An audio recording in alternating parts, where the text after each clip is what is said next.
হাদিসের মধ্যে আসছে ফারাফা ইয়াদাইহি ওয়া ক্বালা আল্লাহুম্মা উম্মতি উম্মতি ওয়া বাকা। নবীজি দুই হাত উঁচু করে শুধু বলতেছে আল্লাহুম্মা উম্মতি উম্মতি, আল্লাহ আমার উম্মত আমার উম্মত, আর দুই চোখ দিয়ে অঝর ধারায় ধারায় পানি পড়তেছে। আল্লাহ রাব্বুল আলামিন যদিও সব জানেন নবীজি কি বলতে চায়, এরপরেও আল্লাহ তাআলা নবীজির জবান দিয়ে শুনতে চায়। জিবরাইল আলাইহিস সালামকে বলল, জিবরাইল তুমি যাও মুহাম্মাদের কান্নার কারণটা জিজ্ঞাসা করে আসো। জিবরাইল আলাইহিস সালাম চলে আসলেন, এসে জিজ্ঞাসা করে, ইয়া রাসূলুল্লাহ আপনার কান্নার কারণটা কি? নবীজি এবার জিবরাইল আলাইহিস সালামকে উম্মতের ব্যাপারে সব কথা খুলে বললেন, উম্মতের ক্ষমার ব্যাপারে বললেন, এ টু জেড সব কান ভরা খুলে বলছে। জিবরাইল আলাইহিস সালাম আল্লাহ তাআলার কাছে গিয়ে নবীজির কথাগুলো জানাইলেন। যদিও আল্লাহ সব কিছু জানেন শুনেন, নবীজি জিবরিলকে বললেন, জিবরিল যাও মুহাম্মদকে গিয়ে জানায় দাও আমি তাকে অচিরেই তার উম্মতের ব্যাপারে সন্তুষ্ট করব, তাকে অসন্তুষ্ট করব না। রাসূলুল্লাহ সাল্লাল্লাহু আলাইহি ওয়াসাল্লামের উম্মতের প্রতি কেমন চিন্তা, কেমন দরদ। নবীজি উপমা দিতেন যে তোমাদের মধ্যে আর আমার মধ্যে উপমা হলো ওই ব্যক্তির ন্যায় যে আগুন জ্বালাইলো। আগুন জ্বালানোর পরে চতুর্দিক দিয়ে পোকা মাকড় এসে তার আগুনের মধ্যে ঝাঁপায় ঝাঁপায় পড়ে আর পুড়ে মরে।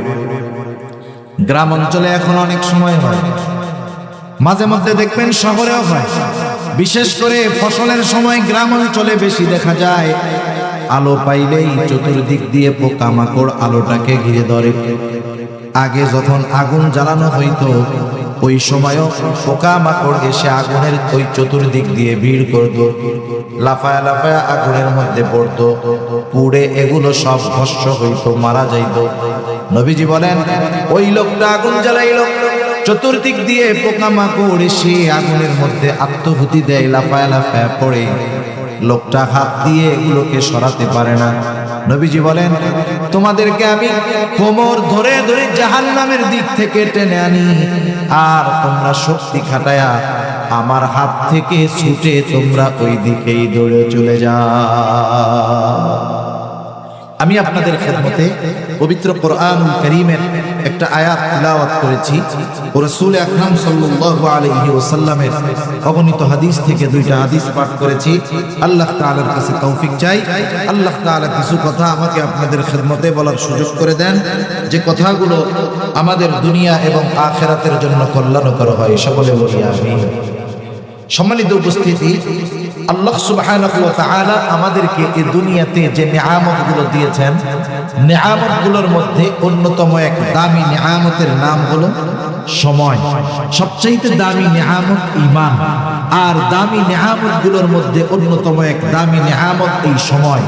আমরা এই সময়গুলো যদি দ্বীনি কাজে খাটাতে পারি, এই সময়গুলো আমার আপনার আখিরাতে জান্নাতে যাওয়ার কারণ হতে পারে। আল্লাহ প্রদত্ত দামি নিয়ামতগুলোর মধ্যে অন্যতম এক দামি নিয়ামত যে আল্লাহ তাআলা আমাদেরকে শেষ নবী মুহাম্মদুর রাসূলুল্লাহ সাল্লাল্লাহু আলাইহি ওয়াসাল্লামের উম্মত বানিয়েছেন। এটা আল্লাহ তাআলার পক্ষ থেকে আমাদের উপরে বড় এক নিয়ামত। শুধু তাই না, রাসূল আকরাম সাল্লাল্লাহু আলাইহি ওয়াসাল্লাম তো আমাদের জন্য আল্লাহ তাআলার পক্ষ থেকে বিশেষ অনুগ্রহ, বিশেষ করে মুমিনদের জন্য আল্লাহ তাআলা কোরআনুল কারীমের মধ্যে সে কথা আমাদের জানায় দেন। আল্লাহ তাআলা বলেন, লাকাদ মান্নাল্লাহু আলাল মুমিনিনা ইয বা'আসা ফীহিম রাসূলাম মিন আনফুসিহিম। আল্লাহ রাব্বুল আলামিন বলেন, আল্লাহ তাআলার পক্ষ থেকে মুমিনদের উপর বিশেষ অনুগ্রহ যে তিনি তাদের মধ্য থেকে তাদের জন্য একজন রাসূল প্রেরণ করেছেন। শুধু তাই না, আল্লাহ তাআলা বলেন, ইয বা'আসা ফীহিম রাসূলাম মিন আনফুসিহিম। আল্লাহ তাআলার বিশেষ অনুগ্রহ মুমিনদের উপর যে আল্লাহ তাআলা তাদের মধ্য থেকে তাদের জন্য একজন রাসূল প্রেরণ করেছেন। এই রাসূল কত বড় অনুগ্রহ মুমিনদের জন্য যে রাসূলুল্লাহ সাল্লাল্লাহু আলাইহি ওয়াসাল্লাম এই মুমিনদেরকেও সর্বোচ্চ মহব্বত এবং ভালোবাসতেন। কত বড় অনুগ্রহ নবী আমার আপনার উপর, যে নবীজি আমাদেরকে মহব্বত করেন, ভালোবাসেন। নবীজি যে আমাদেরকে ভালোবাসেন, মহব্বত করেন, আল্লাহ তাআলা এই সাক্ষ্য কোরআনুল কারীমের মধ্যে দেন। আল্লাহ তাআলা বলেন, লাকাদ জাআকুম রাসূলুম মিন আনফুসিকুম আজিজুন আলাইহি মা আনিতুম হারিসুন আলাইকুম বিল মুমিনিনা রাউফুর রহিম। আল্লাহ রাব্বুল আলামিন বলেন, লাকাদ জাআকুম রাসূলুম মিন আনফুসিকুম আজিজুন আলাইহি মা আনিতুম হারিসুন আলাইকুম। আল্লাহ বলেন, মুমিনদের জন্য আল্লাহ তাআলা মুমিনদের মধ্য থেকেই একজন রাসূল প্রেরণ করেছেন। এই কথা জানায় দেওয়ার পরে আল্লাহ তাআলা বলেন, তোমাদের মধ্য থেকে তোমাদের জন্য এমন একজন রাসূলের আগমন ঘটেছে যিনি হলেন সমব্যথী। তার মানে উম্মত যেই বিষয়গুলোয় কষ্ট পায়, নবীও সেই বিষয়গুলোয় কষ্ট পায়। উম্মত যদি কোনো কারণে কষ্ট পায়, নবীজিও সেই কষ্টটা অনুভব করে, নবীজিও উম্মতের সেই কষ্টটা অনুভব করতে পারে মহব্বতের কারণে, ভালোবাসার কারণে। দুনিয়ার মধ্যে দেখবেন ছোট বাচ্চা যখন অসুস্থ হয়ে যায়, 3 বছর 2-3 বছরের বাচ্চা জ্বর হয়েছে গায়ে, প্রচন্ড জ্বর, গা কেমন যেন পুড়ে যাইতেছে।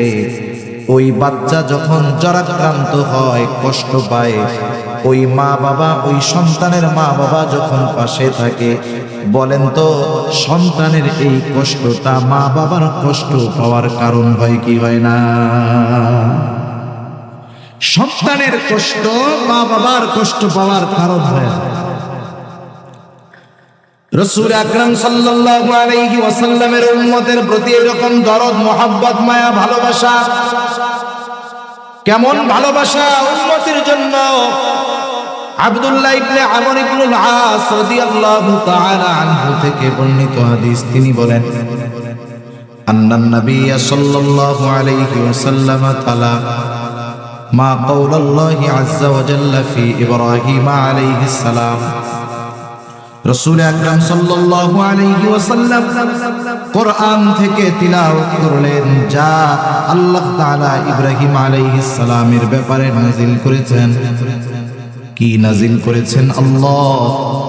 আল্লাহ তাআলা ইব্রাহিম আলাইহিস সালাম তার গুনাহগার উম্মতের জন্য ক্ষমা চেয়ে আল্লাহ তাআলার কাছে দোয়া করেছেন।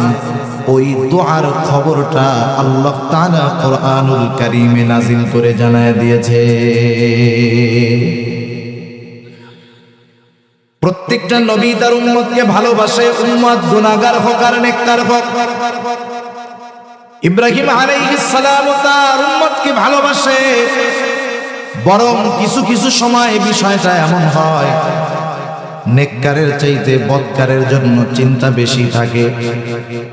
অনেক অভিভাবক আছে, মা বাবা আছে, যাদের সন্তান 2-3টা সন্তান, 2টা সন্তান ভালো, একটা সন্তান দুষ্টু, মন্দ, পচা। মা বাবা ওই 2 ভালো ছেলের নিয়ে যত চিন্তা করে তার চাইতে বেশি চিন্তা করে ওই খারাপ অবাধ্য সন্তানটাকে নিয়ে। শুধু তাই না, যখন আল্লাহ তাআলার কাছে দোয়া করে, দোয়া মা বাবা ওই নেককার 2 সন্তানের চাইতে বদকার সন্তানের ব্যাপারে বেশি দোয়া করে।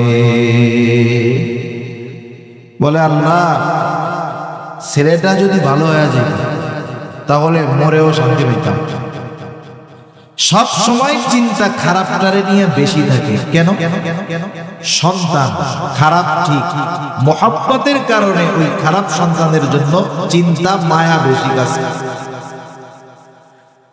প্রত্যেকটা নবী তার উম্মতকে মহব্বত করে ভালোবাসে। ইব্রাহিম আলাইহিস সালাম তার উম্মতকে ভালোবাসে। এই জন্য তিনি দুআর মধ্যে বলেন, রব্বি ইন্নাহুন্না আযলালনা কাসীরাম মিনান নাস ফামান তাবিআনি ফাইন্নাহু মিন্নী ومن عصاني فإنك غفور رحيم ইব্রাহিম আলাইহিস সালাম বলেন, ও আমার রব, ইন্নাহুন্না আযলালনা কাসীরাম মিনান নাস, ও আমার রব, এই মানুষ, এই প্রতিমাগুলো অধিকাংশ মানুষকে পথচ্যুত করে ফেলছে, পথভ্রষ্ট করে ফেলছে। ফামান তাবিআনি ফাইন্নাহু মিন্নি, যারা আমার আনুগত্য করেছে তারা তো আমার দলভুক্ত, তারা আমার দলভুক্ত। ওমান আসানি, যারা আমার আনুগত্য করে নাই, যারা মূর্তি পূজা বাদ দিয়ে ঈমান আনে নাই, কেমন যেন ইব্রাহিম আলাইহিস সালাতু ওয়াস সালাম বলেন, আল্লাহ এরাও তো আমারই উম্মত। ইব্রাহিম আলাইহিস সালাম কেমন যেন এই গুনাহগার উম্মতের ব্যাপারে ক্ষমা চান। তিনি বলেন, আল্লাহ আপনি আমার এই গুনাহগার উম্মতগুলোকেও মাফ করে দেন। এজন্যই তিনি বলতেছেন, ফা ইন্নাকা গফুরুর রহিম, যেহেতু যারা আমার আনুগত্য করে নাই, আপনি তো গফুর, আপনি তো রহিম, এরা তো আমারই উম্মত, আপনি আপনার গফুর গফফার রহিম রহমান নামের ওসিলায় আমার এই গুনাহগার উম্মতগুলোকেও আপনি মাফ করে দেন। ইব্রাহিম আলাইহিস সালাম কেমন যেন তার গুনাহগার উম্মতের ব্যাপারে আল্লাহ তাআলার কাছে ক্ষমা চাইতেছেন। وقال عيسى عليه الصلاة والسلام إن تعذبهم فإنهم عبادك। ঈসা আলাইহিস সালাম আল্লাহ তাআলার কাছে দোয়া করেন, বলেন, ইন তুআযিবুহুম ফাইন্নাহুম ইবাদুক, আল্লাহ আপনি যদি এদেরকে শাস্তি দেন এরা তো আপনারই বান্দা। ওয়া ইন তাগফির লাহুম ফাইন্নাকা আনতাল আজিজুল হাকীম, আর আপনি যদি এদেরকে ক্ষমা কইরা দেন, আপনি তো আজিজ, আপনি তো হাকিম, আপনি তো মহাপ্রজ্ঞাময়, মহাজ্ঞানী। ঈসা আলাইহিস সালাম কেমন যেন বলতেছে, আল্লাহ আমার এই গুনাহগার উম্মত এরা তো আপনারই বান্দা, আপনি এদেরকেও ক্ষমা কইরা দেন, কারণ আপনি মহাপ্রজ্ঞাময়, মহাজ্ঞানী, মহাপরাক্রমশালী। আপনি যদি এই গুনাহগার বান্দাগুলোরে ক্ষমা করে দেন, কেউ আপনার কাছে জিজ্ঞাসা করবে না, আল্লাহ আপনি কেন ক্ষমা করে দিলেন, কারণ আপনি তো মহাপরাক্রমশালী, এক মহান সত্তা। তাই আপনি এই গুনাহগার উম্মত, আপনার বান্দা, আমার উম্মত, এদের মাফ করে দেন। অনেক সময় এমন হয় যে আপনার একটা জিনিস করতে হবে কিন্তু আপনার এটা মনে নাই, বাড়ির থেকে একটা জিনিস আনতে বলছে, বাজারে গেছেন, দিয়ে ভুলে গেছেন। অনেক সময় এমন হয় ওই কাজ যখন আরেকজন করে তখন আপনার আমার মনে পড়ে যায় যে এই কাজটা তো আমারও করার দরকার। এরকম হয় কি হয় না আপনাদের? হয়। রাসূলুল্লাহ সাল্লাল্লাহু আলাইহি ওয়াসাল্লাম যখন দুইজন নবী তার গুনাহগার উম্মতের ব্যাপারে আল্লাহ তাআলার কাছে ক্ষমা প্রার্থনার এই দোয়া, এই আয়াত তিলাওয়াত করলেন, নবীজির অন্তরেও তার গুনাহগার উম্মতের মায়া মহব্বতের কথা, দরদ স্মরণ হয়ে গেল। রাসূলুল্লাহ সাল্লাল্লাহু আলাইহি ওয়াসাল্লাম এইবার তার উম্মতের জন্য আল্লাহ তাআলার কাছে ক্ষমা প্রার্থনা শুরু করে দিলেন। হাদিসের মধ্যে আসছে, ফারাফা ইয়াদাইহি وقال اللهم উম্মতি উম্মতি ওয়াবাকা, নবীজি দুই হাত উঁচু করে শুধু বলতেছে, আল্লাহুম্মা উম্মতি উম্মতি, আল্লাহ আমার উম্মত, আমার উম্মত। আর দুই চোখ দিয়ে অঝর ধারায় ধারায় পানি পড়তেছে। আল্লাহ রাব্বুল আলামিন যদিও সব জানেন নবীজি কি বলতে চায়, এরপরেও আল্লাহ তাআলা নবীজির জবান দিয়ে শুনতে চায়।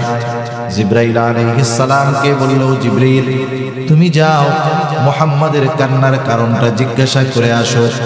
জিবরাইল আলাইহিস সালাম চলে আসলেন, এসে জিজ্ঞাসা করে, ইয়া রাসূলুল্লাহ আপনার কান্নার কারণটা কি? নবীজি এবার জিবরাইল আলাইহিস সালামকে উম্মতের ব্যাপারে সব কথা খুলে বললেন। উম্মতের ক্ষমার ব্যাপারে বললেন, এ টু জেড সব প্রাণ ভরে খুলে বলছে। জিবরাইল আলাইহিস সালাম আল্লাহ তাআলার কাছে গিয়ে নবীজির কথাগুলো জানাইলেন। যদিও আল্লাহ সব কিছু জানেন শুনেন, নবীজি জিবরিলকে বললেন, জিবরিল যাও মুহাম্মদকে গিয়ে জানায় দাও, আমি তাকে অচিরে তার উম্মতের ব্যাপারে সন্তুষ্ট করব, তাকে অসন্তুষ্ট করব না। রাসূলুল্লাহ সাল্লাল্লাহু আলাইহি ওয়াসাল্লামের উম্মতের প্রতি কেমন চিন্তা, কেমন দরদ। নবীজি উপমা দিতেন যে তোমাদের মধ্যে আর আমার মধ্যে উপমা হলো ওই ব্যক্তির ন্যায় যে আগুন জ্বালাইলো। আগুন জ্বালানোর পরে চতুর্দিক দিয়ে পোকা মাকড় এসে তার আগুনের মধ্যে ঝাঁপায় ঝাঁপায় পড়ে আর পুড়ে মরে। গ্রাম অঞ্চলে এখন অনেক সময় হয়, মাঝে মধ্যে দেখবেন শহরেও হয়, বিশেষ করে ফসলের সময় গ্রাম অঞ্চলে বেশি দেখা যায়। আলো পাইলেই চতুর্দিক দিয়ে পোকা মাকড় আলোটাকে ঘিরে ধরে। আগে যখন আগুন জ্বালানো হইতো ওই সময়ও পোকা মাকড় এসে আগুনের ওই চতুর্দিক দিয়ে ভিড় করত, লাফায়া লাফায়া আগুনের মধ্যে পড়তো, পুড়ে এগুলো সব ভস্ম হইতো, মারা যাইতো। নবীজি বলেন, ওই লোকটা আগুন জ্বালাইলো, চতুর্দিক দিয়ে পোকা মাকড় এসে আগুনের মধ্যে আত্মহুতি দেয়, লাফায়া লাফায়া পড়ে, লোকটা হাত দিয়ে এগুলোকে সরাতে পারে না।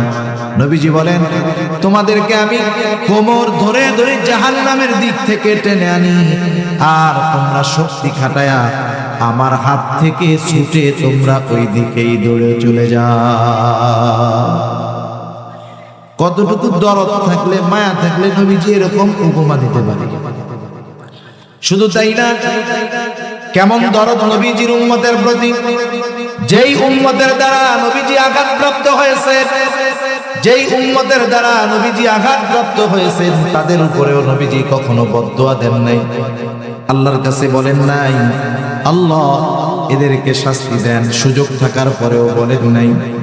বরং ক্ষমা এবং ক্ষমার যেই মহান উদারতা নবীজি প্রদর্শন করেছেন উম্মতের ব্যাপারে। রাসূলুল্লাহ সাল্লাল্লাহু আলাইহি ওয়াসাল্লাম যখন মক্কাররা ঈমান আনে না, নবীজি চলে গেছেন তায়েফ। তায়েফে যাওয়ার পরেও একই অবস্থা, নবীজির উপরে জুলুম অত্যাচার শুরু করে দিল। দলবদ্ধভাবে নবীজিকে পাথর নিক্ষেপ করতে শুরু করলো। যায়েদ রাদিয়াল্লাহু তাআলা আনহু নবীজির সাথে একা, তিনি ঠেকায় পারেন না। নবীজিকে পাথর দ্বারা এমন ভাবে জর্জরিত হয়ে গেছে, গা মুবারক রক্ত পড়ে পড়ে।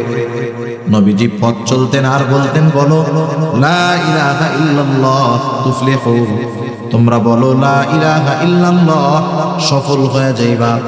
তা নবীজির কথা তো মানতই না, পাথর দ্বারা আঘাত করে নবীজিকে।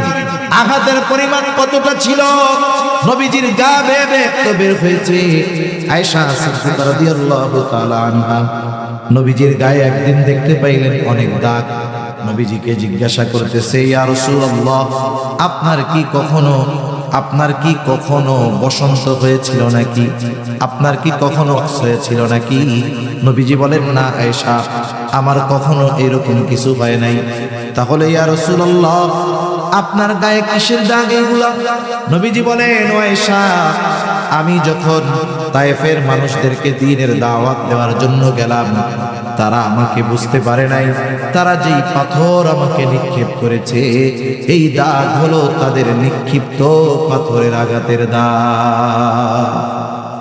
নবীজিকে পাথর মারছে ছোট ছোট না, বড় বড় পাথর মেরেছে। আবার পাথরগুলো যে সমান গোল তাও না, পাথরগুলো ছিল চোখা এবং ধারালো, যার কারণে পাথরের আঘাতে গায়ে গর্ত হয়েছে, বের হয়েছে, এবং ওই দাগের চিহ্ন মুছে যায় নাই, থেকে গিয়েছে। কি পরিমাণ নবীজির গা দিয়ে বের হয়েছে, গায়ের পোশাক গুলো ভিজে গেছে, পোশাক ভিজে বেয়ে বেয়ে পড়ে নবীজির জুতার মধ্যে ঢুকে গেছে, শুকায়া জুতা পায়ের সাথে আটকে গেছে। পড়ন্ত বিকালে নবীজি সাল্লাল্লাহু আলাইহি ওয়াসাল্লাম একটা আঙ্গুর বাগানের পাশে বিশ্রাম নিচ্ছেন, একটু আরাম করতেছেন। সাধারণভাবে যদি কেউ রক্তদান করে থাকেন বুঝে থাকবেন 100 গ্রাম 150 গ্রাম 200 গ্রাম যদি শরীর থেকে বাইর হয়, অনেক মানুষ তো দেওয়ার পরে 2-4 ঘন্টা উঠতে পারে না, অনেকে মাথা ঘুরে দিয়ে পড়ে যায়। নবীজির গা দিয়ে এর চাইতে অনেক বেশি উঠছে। নবীজি ক্লান্ত শুয়ে আছেন, ইতিমধ্যে জিবরাইল আলাইহিস সালাতু ওয়াস সালাম হাজির। জিবরাইল আলাইহিস সালাম এসে নবীজিকে সালাম দিয়ে বলে, ইয়া রাসূলুল্লাহ, এই কওম আপনার সাথে কেমন আচরণ করেছে আপনার মালিক সব দেখছে। আজকে আমি একা আসি নাই, আর একজন ফেরেশতাকে আমার সাথে পাঠানো হয়েছে, যে ইতিপূর্বে কখনো আপনার নিকটে আসে নাই। নবীজি বলেন, এইবার ওই ফেরেশতা আমার কাছে আসলো, আমাকে এসে সালাম দিয়ে বলতেছে, ইয়া রাসূলুল্লাহ, এই কওম আপনার সাথে কেমন আচরণ করেছে আপনার মালিক সব জানে। তিনি আমাকে আপনার আদেশ পালন করার জন্য পাঠিয়েছেন। আপনি যদি নির্দেশ দেন, 2 দিকের পাহাড় 2 পাহাড় দিয়ে তায়েফবাসীকে এমন ভাবে পিষে দেওয়া হবে যে তারা অস্তিত্বহীন হয়ে যাবে। এখানে যে একটা কওম ছিল, একটা সম্প্রদায় ছিল, এর কোনো চিহ্ন থাকবে না। নবীজি কি করলেন? আমরা হইলে কি করতাম? আমরা তো প্রতিশোধ পরায়ণ।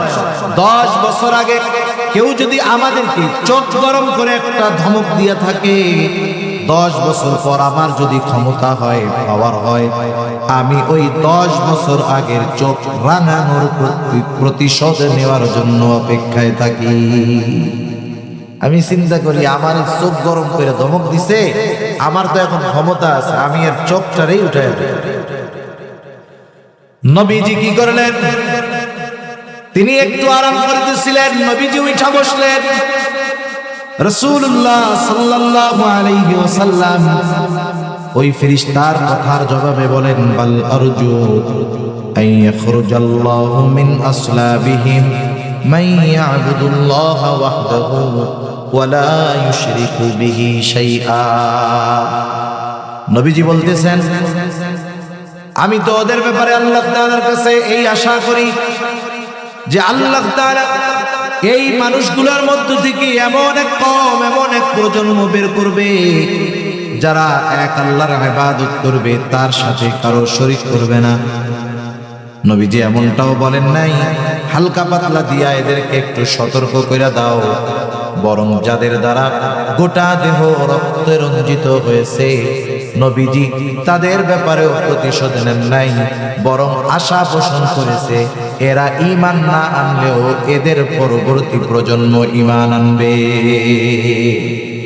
এজন্য নবীজির উম্মতের প্রতি ভালোবাসার প্রকাশ ওনার সামনে যারা ছিল শুধু যে তাদের ক্ষেত্রে হয়েছে তা নয়, কিয়ামত পর্যন্ত যত উম্মত আসবে নবীজি তাদের সকলকে ভালোবাসার বহিঃপ্রকাশ ঘটায় গেছেন। সুবহানাল্লাহ। যারা আসছে তাদেরও ভালোবাসেন, যারা কিয়ামত পর্যন্ত আসবেন তাদেরকেও ভালোবাসেন। রাসূলুল্লাহ সাল্লাল্লাহু আলাইহি ওয়াসাল্লাম একদিন সাহাবায়ে কেরামের সাথে পথ চলতেছেন, নবীজির সাথে সাহাবায়ে কেরাম।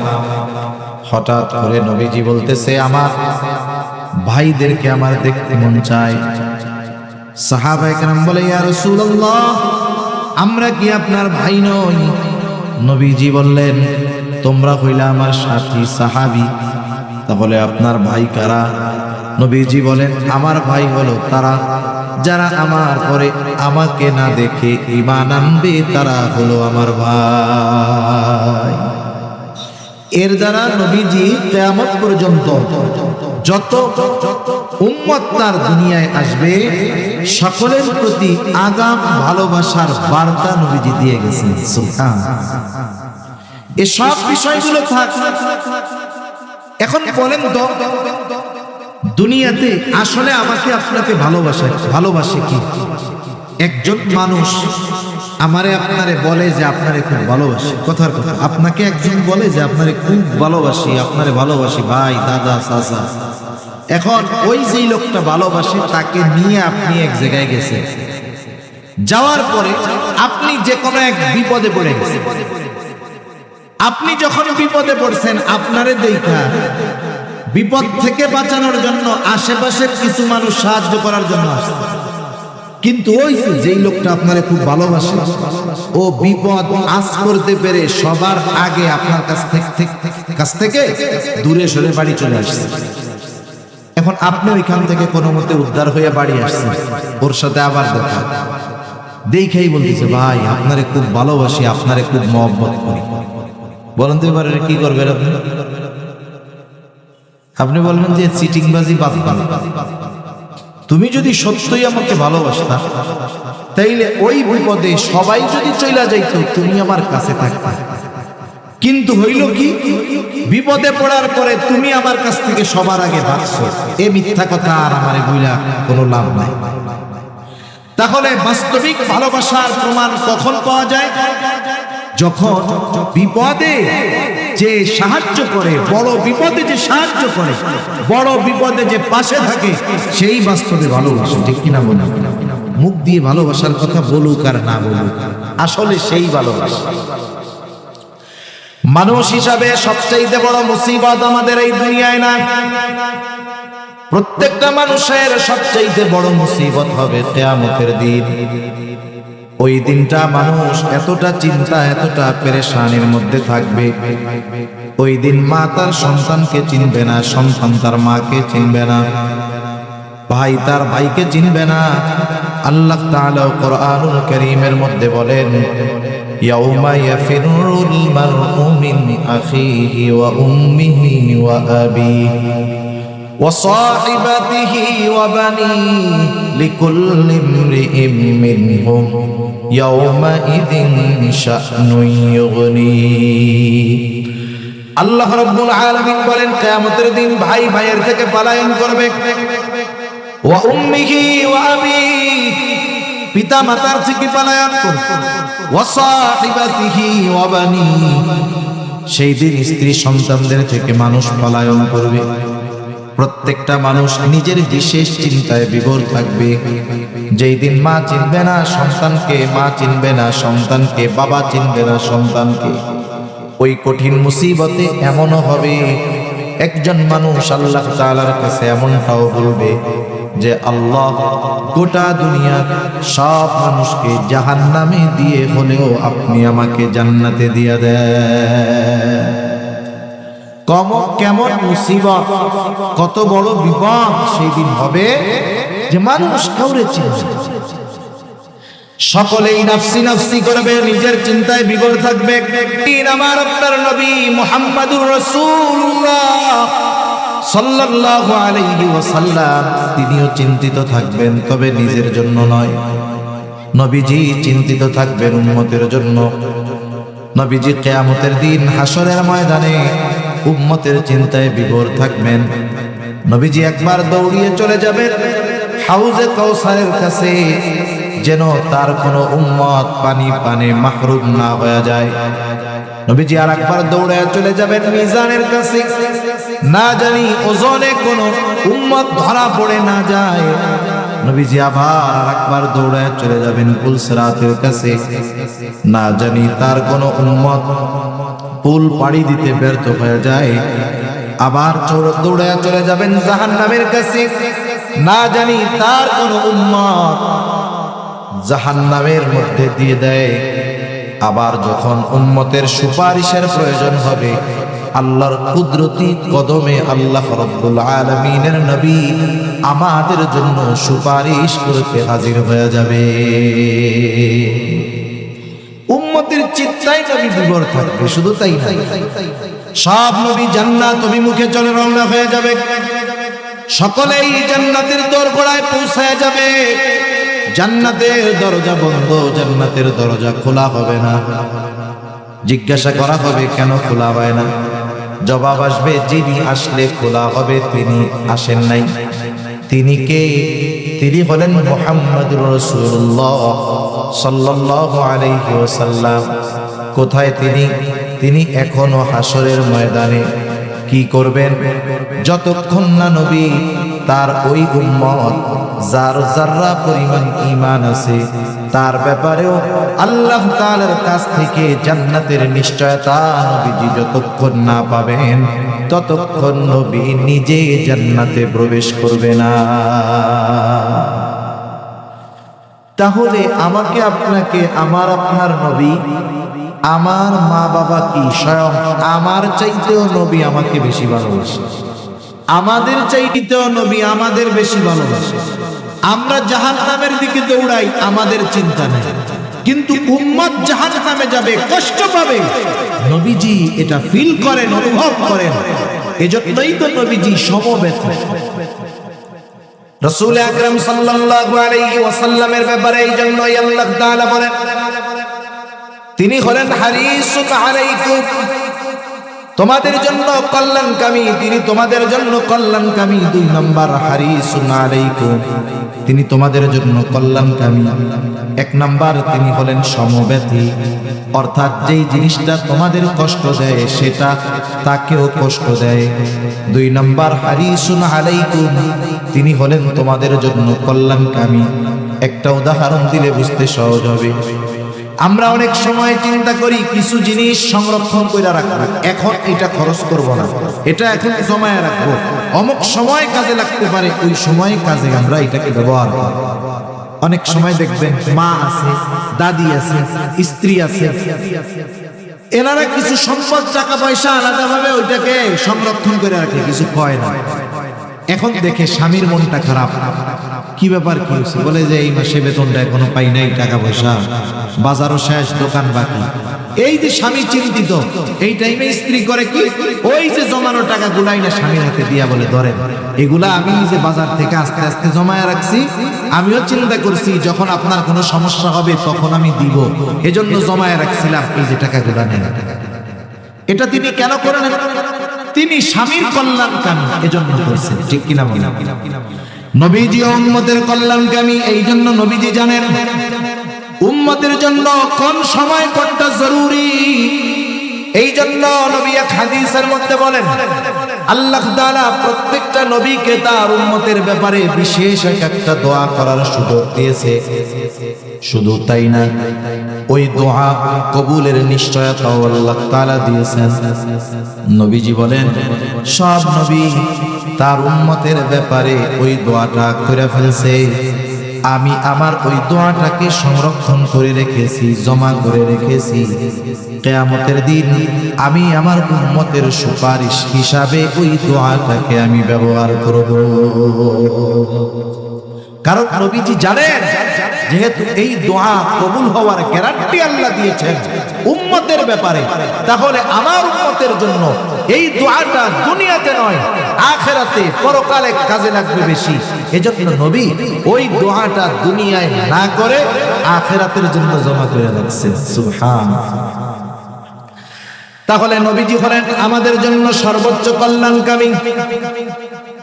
3 নাম্বার, 4 নাম্বার, এই দুইটা বিষয় হলো মুমিনদের জন্য স্পেশাল।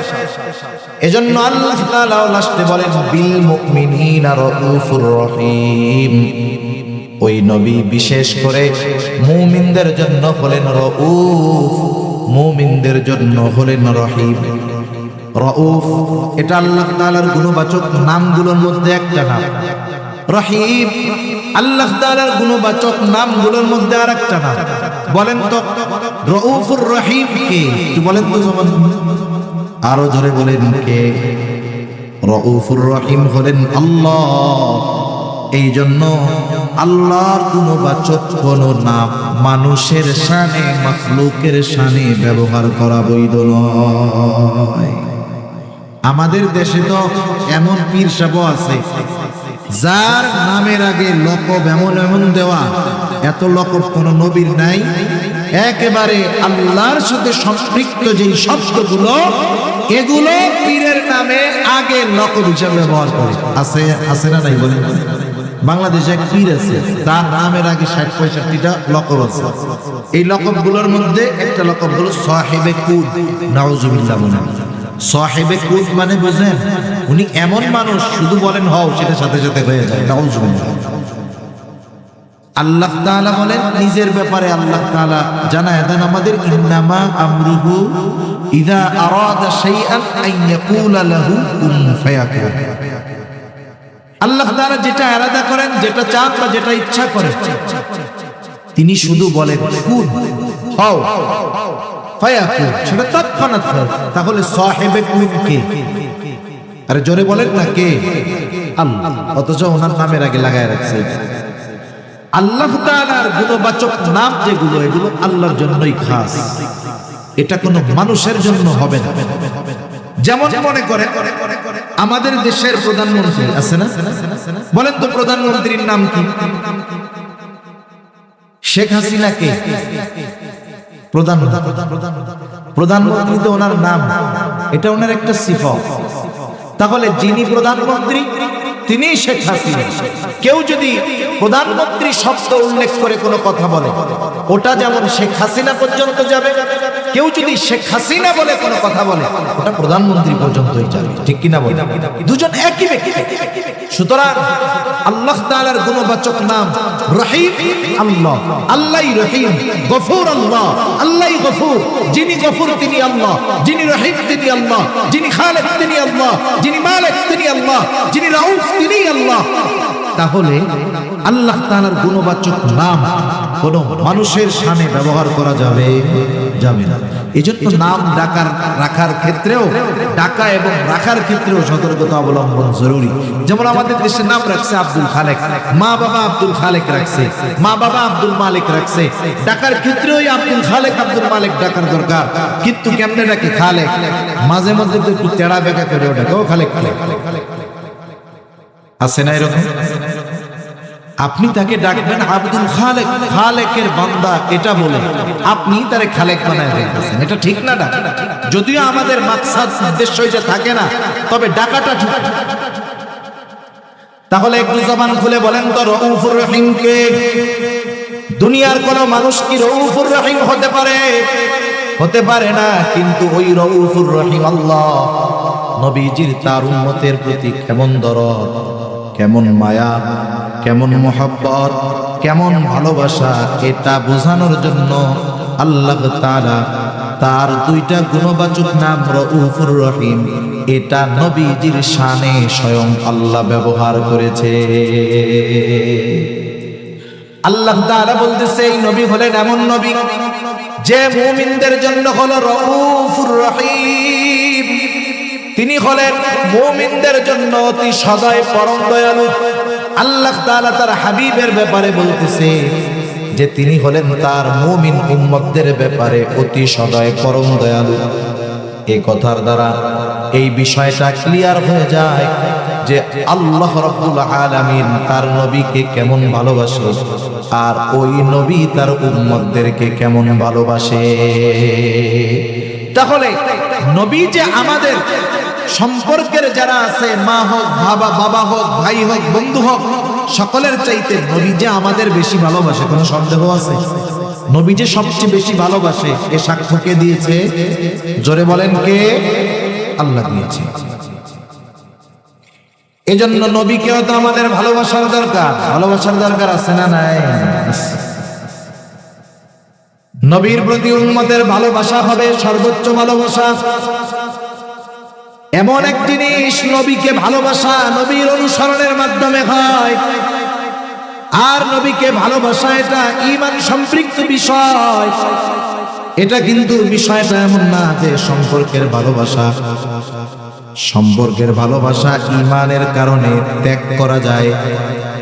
সম্পর্কের ভালোবাসা ঈমানের কারণে বাড়বে, সম্পর্কের ভালোবাসা দ্বীনের কারণে কমবে। সাহাবায়ে কেরাম প্রমাণ করে দিয়েছেন, তারা প্র্যাকটিক্যাল দেখায় গিয়েছেন যে তারা তাদের নবীজির প্রতি ভালোবাসাকে সর্বোচ্চ প্রাধান্য দিয়েছেন। কারণ নবীজির প্রতি ভালোবাসা হলো মুমিনের ঈমান। রাসূলুল্লাহ সাল্লাল্লাহু আলাইহি ওয়াসাল্লাম বলেন, লা ইউমিনু আহাদুকুম হাত্তা আকুনা আহাব্বা ইলাইহি মিন ওয়ালিদিহি ওয়া ওয়ালাদিহি ওয়ান নাসি আজমাইন। নবীজি বলেন, তোমাদের মধ্যে কেউ ততক্ষণ পর্যন্ত মুমিন হতে পারবে না যতক্ষণ না সে তার পিতা মাতা সন্তান সন্ততি সকলের চাইতে আমি নবীকে বেশি ভালো না বাসবে। নবীজিকে সর্বোচ্চ ভালোবাসতে হবে, নিজের জীবনের চাইতেও বেশি। হযরত ওমর রাদিয়াল্লাহু তাআলা আনহু একদিন নবীজির সাথে পথ চলতেছেন। হঠাৎ করে নিজেই বলেন, ইয়া রাসূলুল্লাহ, আমি আপনাকে আমার জীবনের পরে সবচাইতে বেশি ভালোবাসি। নবীজি বললেন, না, ওমর হয় নাই। হযরত ওমর একটু পরে পুনরায় আবার বলেন, ইয়া রাসূলুল্লাহ, এই মুহূর্ত থেকে আমি আপনাকে আমার জীবনের চাইতেও বেশি ভালোবাসি। নবীজি এবার বললেন, হ্যাঁ, ওমর হয়েছে।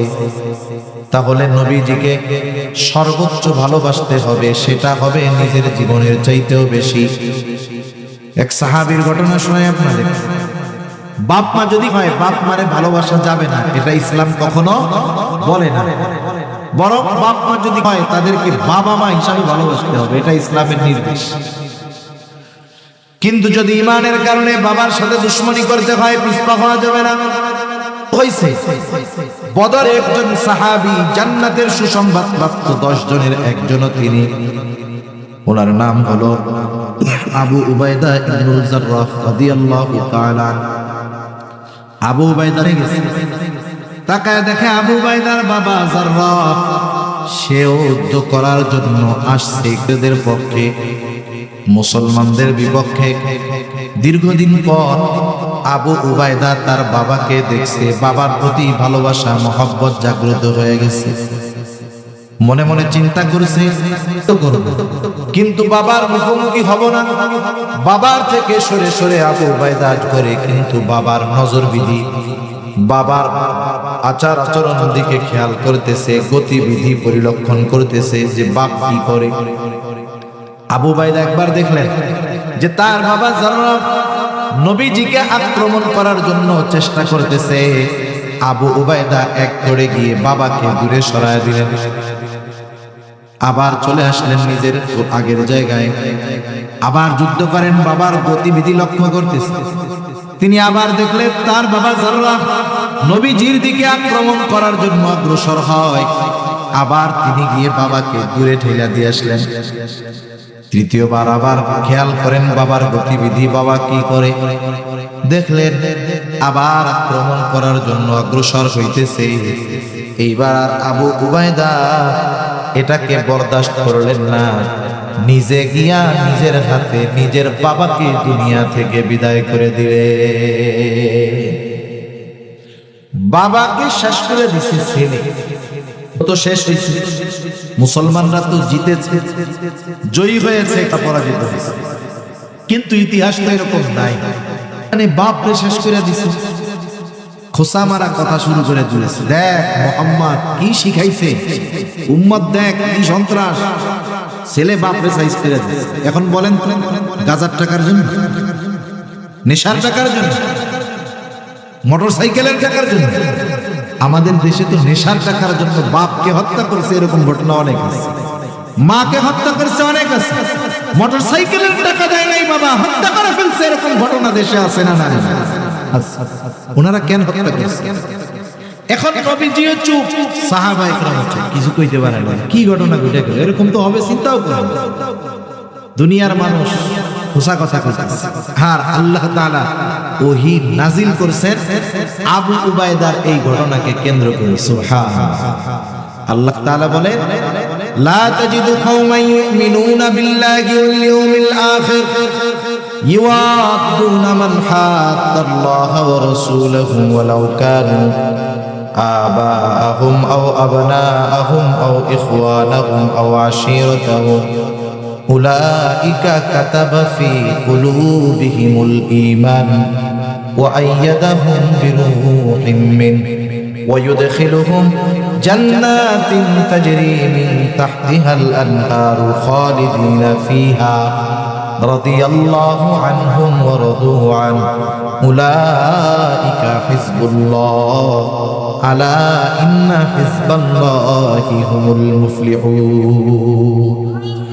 আল্লাহ রাব্বুল আলামিন বলেন, আপনি এমন কোন সম্প্রদায়কে পাবেন না যারা আল্লাহর প্রতি, আখিরাতের প্রতি ঈমান আনছে, যে তারা ইউআদুনা মান হাদ্দাল্লাহ ওয়া রাসূলাহু, ওই সমস্ত লোকদের সাথে তারা সম্পর্ক রাখে যারা আল্লাহ এবং রাসূলের প্রতি বিদ্বেষ পোষণ করে।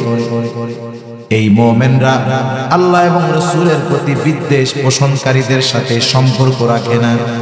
ওয়ালাউ কানু আবাআহুম, ওই বিদ্বেষ পোষণকারী যদি ওই ঈমানদারের বাবাও হয়, বাবা হলেও সম্পর্ক রাখে না, সন্তান হলেও রাখে না, ভাই হলেও রাখে না, বংশ জ্ঞাতি যে হয় হোক কারোর সাথে তারা সম্পর্ক রাখে না। প্রয়োজনে ঈমানের জন্য, আল্লাহর জন্য যদি বাবার বিরুদ্ধে অস্ত্র ধারণ করতে হয় তারা সেটাও করে। সুবহানাল্লাহ। রাসূল আকরাম সাল্লাল্লাহু আলাইহি ওয়াসাল্লামের প্রতি সাহাবা একরামের মহব্বত এরকম ছিল। সেজন্য নবীজি আমাদের ভালোবাসেন। সাধারণ যুক্তি বলে নবীজি এত ভালোবাসেন, আমাদেরকেও নবীজিকে সর্বোচ্চ ভালোবাসার দরকার আছে না নাই? একটু জোরে বলেন না, আছে না নাই? যেহেতু আল্লাহর ঘোষণার মাধ্যমে জানলাম নবীজি আমাদের ভালোবাসেন, তাহলে নবীজিকেও আমাদের ভালোবাসার দরকার। তবে নবীজিকে কেমনে ভালোবাসবো, কোন পদ্ধতিতে ভালোবাসবো, দুনিয়ার কাউকে এই পদ্ধতি আমাদের শিখায় দেওয়া লাগবে না। নবীজিকে ভালোবাসার পদ্ধতি স্বয়ং আল্লাহ এবং তার রাসূলই আমাদের জানায়া দিয়েছে। ওই পদ্ধতি অবলম্বন করলেই নবীকে প্রকৃত ভালোবাসা হবে, নইলে দুনিয়ার পদ্ধতি অবলম্বন করে বাস্তবে নবীকে ভালোবাসা হয় না। রাসূলুল্লাহ সাল্লাল্লাহু আলাইহি ওয়াসাল্লাম জানেন যে উম্মত চিন্তা করবে কেমনে ভালোবাসবে। এজন্য রাসূলুল্লাহ সাল্লাল্লাহু আলাইহি ওয়াসাল্লাম জানায়া দেন, মান আহাব্বা সুন্নতি ফাকাদ আহাব্বানি ওয়া মান আহাব্বানি কানা মাই ফিল জান্নাহ। নবীজি বলেন, যে আমার সুন্নতকে ভালোবাসলো সে আমি নবীকে ভালোবাসলো, আর আমি নবীকে যে ভালোবাসলো সে আমি নবীর সাথে জান্নাতে থাকবে। তাহলে নবীকে ভালোবাসার মাধ্যমে, সুন্নতকে ভালোবাসার মাধ্যমে নবীকে ভালোবাসা হয়। নবীকে ভালোবাসলে নবীর সাথে জান্নাতে থাকা যায়, ঠিক কি না? এখন দেখেন, নবীর সাথে জান্নাতে থাকতে পারা এটা বড় সৌভাগ্যের ব্যাপার। নবীর সাথে যদি জান্নাতে থাকতে হয় তাহলে তো আগে জান্নাতে যেতে হবে। জান্নাতে যাইতে হইলে কি করণীয় নবীজি সেটাও বলেন। নবীজি বলেন, কুল্লু উম্মতি ইয়াদখুলুনাল জান্নাতা ইল্লা মান আবা। নবীজি বলেন, আমার সব উম্মত জান্নাতে যাবে, আবা উম্মত ছাড়া। জিজ্ঞাসা করা হলো, ইয়া রাসূলুল্লাহ, আবা উম্মত কারা? নবীজি বলেন, মান আতাআনি দাখালাল জান্নাহ ওয়া মান আসানি ফাকাদ আবা। যে আমার অনুসরণ করবে সে জান্নাতে প্রবেশ করবে, আর যে আমার অনুসরণ করবে না সে আবা উম্মত, সে জাহান্নামে যাবে।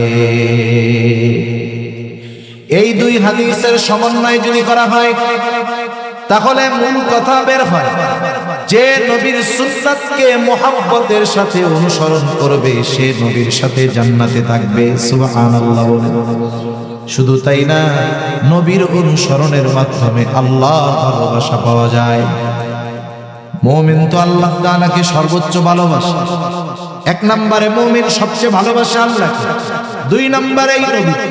এজন্য আল্লাহ তাআলাও বলেন, ওয়াল্লাযীনা আমানু আশাদ্দু হুব্বান লিল্লাহ। মুমিনের আল্লাহর প্রতি ভালোবাসা হলো সুদৃঢ়। এখন আল্লাহকে ভালোবাসবো কেমনে? আল্লাহ তাআলাও তাকে ভালোবাসার পদ্ধতি জানায় দিয়ে বলেন, আল্লাহ তাআলা নবীজিকে জানায় দেন, ও নবী, ও পয়গম্বর, আপনার উম্মত আমাকে তো ভালোবাসতে চায়, কিন্তু কি করলে আমাকে ভালোবাসা হবে আপনি বলেন। কুল ইন কুনতুম তুহিব্বুনাল্লাহ ফাত্তাবিউনি ইউহিব্বুকুমুল্লাহ।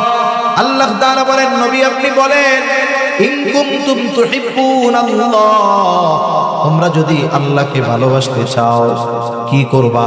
নবীজি আপনি বইলা দেন, ফাত্তাবিউনি, যে তোমরা যদি আল্লাহকে ভালোবাসতে চাও তাহলে আমি নবীর অনুসরণ করো। এখন আসেন হাদিস আর আয়াতের সমন্বয়ে কি অর্থ আসে?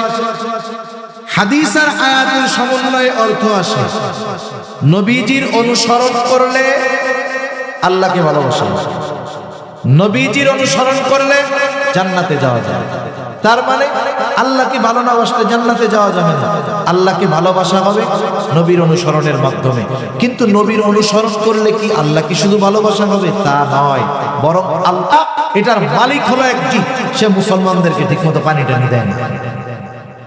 নবীজির কাছে অভিযোগ আসলো, ইয়া রাসূলুল্লাহ, আমাদের তো খাওয়ার পানির বড় কষ্ট হইতেছে, ইয়া রাসূলুল্লাহ, পানির জন্য অনেকে অসুস্থ হয়ে যাইতেছে। যেটা সুপেয় মিষ্টি পানির কুয়া সেটার মালিক সে ঠিকমতো মুসলমানদের পানি দেয় না, ইয়া রাসূলুল্লাহ, খুব কষ্টে আছি আমরা।